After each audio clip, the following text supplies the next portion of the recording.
What if the person closest to you, the one you see every day, the one whose voice you recognize, suddenly one day wasn't your real self? What if he looked exactly like your husband, but was actually something else? In a dark forest in New Jersey, where the sun never reached the ground, something terrible happened to one such family. Not just an incident, it's a story of a curse that has been going on for 2 generations. Stay until the end, because the ending will send a chill down your spine. I'm Jason. The story I'm going to tell on this channel today is a true story from my own family. It's a terrifying past that I heard from my grandmother. It happened to my mother. Ready? Let's get started. The year is 1958. A small town in New Jersey, Millstone Hollow, is right next to the dense forests of the adjacent pine barrens. Back then, there was no electricity, no telephones, and people believed there was something in the woods, something that wasn't human. My mother, Eleanor, was a teenager at the time, a very pious and careful girl. But from childhood, there was a strange shadow behind her. That shadow would leave her fragrant flowers on the window, sweets in the corner of the house, wanting to take Eleanor to her own world. But Eleanor never kept quiet out of fear. She would tell everyone. And for this reason, that being could never get close to her.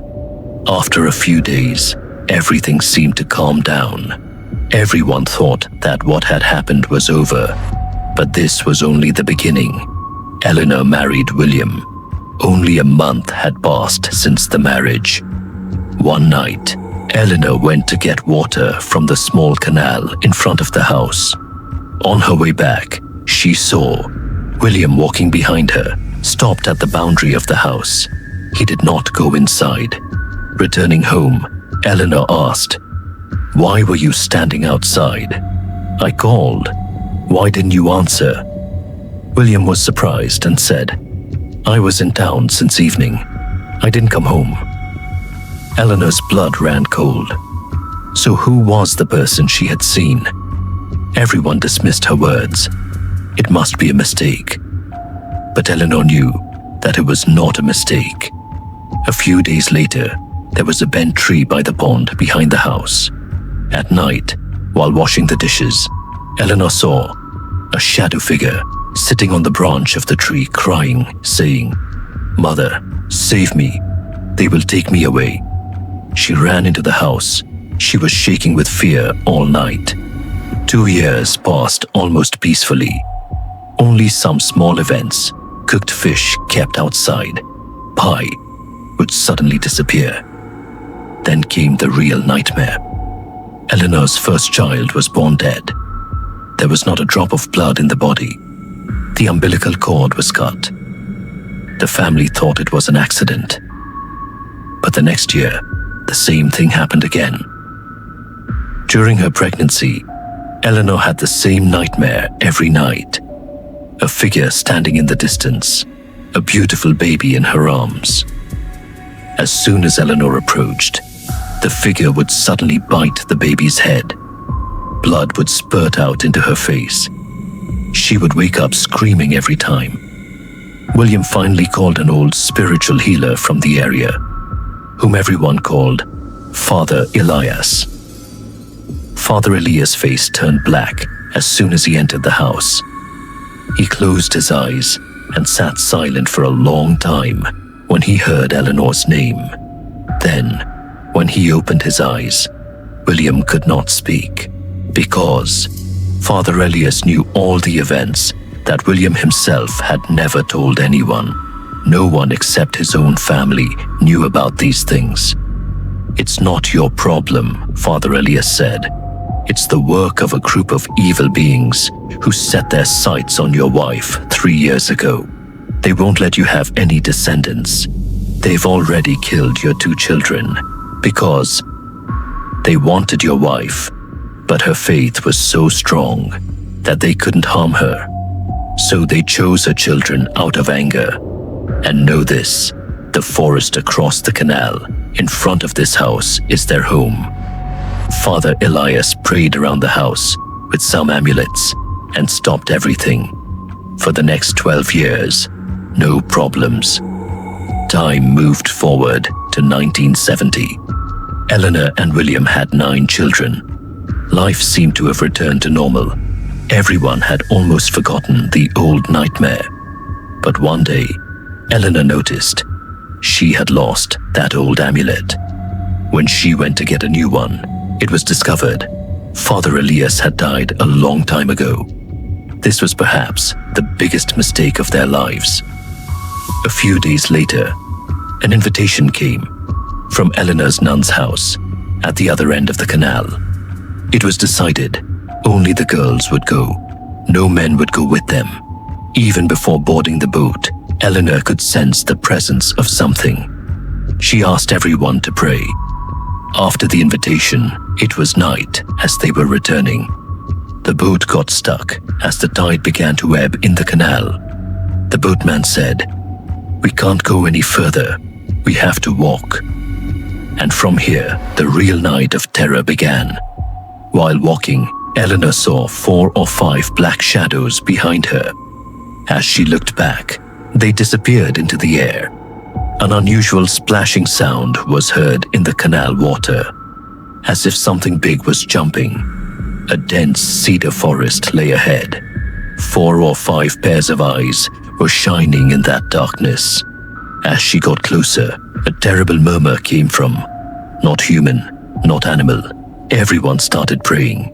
Suddenly, all was silent. Looking back, she saw Eleanor was gone. Looking around, she found herself lying on the bank of the canal, where she had been walking with everyone a second before. When she returned home, Eleanor regained consciousness and whispered. The boatman had called her, and as she turned back, she saw the boatman splashing in the water. When she looked back, everyone had disappeared, and in front of her stood a few shadows with hideous faces. Before they could surround her, something else happened. She doesn't remember. That night again, when Eleanor was going to the toilet alone, a tall black figure jumped from the top of the tree in front of her. Her eyes were like fireballs. Her mouth was slit up to her ears. Eleanor's loud scream woke everyone up. She was found unconscious under that old tree by the pond. After regaining consciousness, she started vomiting blood. It wouldn't stop. In those days, the hospital was far away.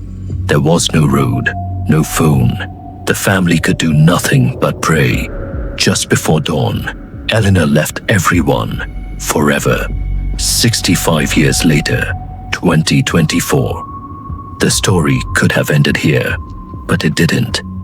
A relative of mine, Margaret, from the same family, told me an incident that happened in 2024, in the very modern era, in the same place. Margaret and her husband, Robert, lived in the same house.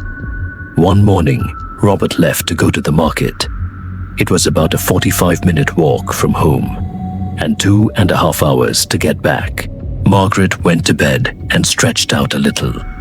Suddenly, she was awakened by someone scratching her foot with a finger. When she opened her eyes, she saw Robert standing in front of her. The poor thing has gone to the sun, she thought, and went to make sherbet. But when she returned, she saw Robert was gone. She couldn't even find the whole house. It was noon. Behind the house, by the pond, there was an old beetle nut garden, so dense that even on a summer afternoon, no light penetrated it. She saw Robert sitting in the garden. As she approached, she got up and entered the darkness. Just then, Margaret's phone rang. Robert was calling. "Where are you?" Margaret asked. "I'm coming back from the market, close to home," Robert said, in an angry voice. "Who's messing with me?" Margaret's chest heaved. If Robert was on the street, who scratched her leg? Who was the person she saw in the garden? The most terrifying thing, the Robert, who was beckoning to her from the dark garden. At that moment, the real Robert was miles away in the car. Margaret ran back to the house, not daring to go inside alone. Standing in the yard, she saw the shadow figure still smiling and beckoning to her toward the garden. Just then, the sound of a car came from behind. Robert had arrived, the real Robert. Hearing everything, Robert did not delay a moment. He called a spiritual master. He said, "It's still the work of the old forces. They have never completely gone." A prayer was said around the house, and an amulet was placed. Since then, there has been no more trouble. But Margaret still says, whenever Robert goes to prayer, a sweet, unfamiliar scent wafts through the house. Even today, sometimes. Eleanor's story ended in 1970, but her bloodline, her family, still lives on under the shade of that forest. Some things never die. Some things just wait. And if ever someone close to you, your husband, your wife, your parents, stands there as if they're not right, with something different in their eyes, maybe take a closer look, because some people aren't really people. If this story has given you a thorn in your side, comment below and say, "I won't enter the garden in the dark." Like the video if you want me to bring you the rest of this family's stories. Because believe me, this isn't the last one. And if you haven't subscribed yet, hit the bell icon, because the next story might be happening somewhere near you. I'm Jason. See you in the next story. Until then, sleep with the lights on.